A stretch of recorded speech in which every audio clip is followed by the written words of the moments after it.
L'étude d'un mouvement d'une partie dans les champs électriques, puis dans les champs magnétiques. Donc ici vous avez trois zones. Vous avez la première zone, c'est une chambre d'ionisation.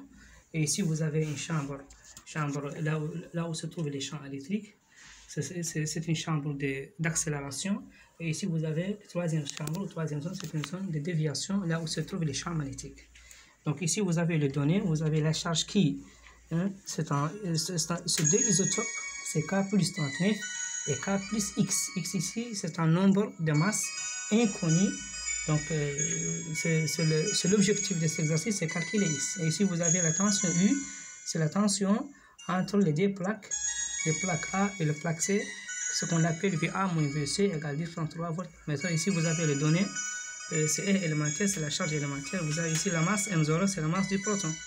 Donc ici vous avez la vitesse ici, la vitesse AT1 nulle, négligeable. Donc les champs magnétiques B dans cette zone-là égale à 100 millitesla.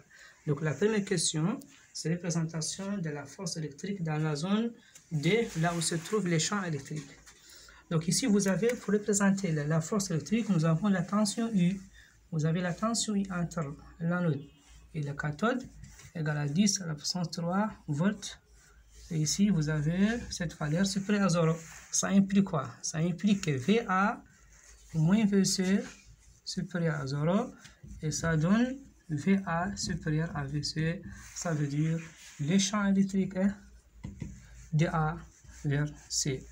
Et ici, comme ici vous avez la charge ici, c'est une charge positive parce que nous avons K plus, ça veut dire qui égale plus E supérieur à 0. Ça implique que F et F possèdent le même sens. Alors, F doit s'orienter de A vers C.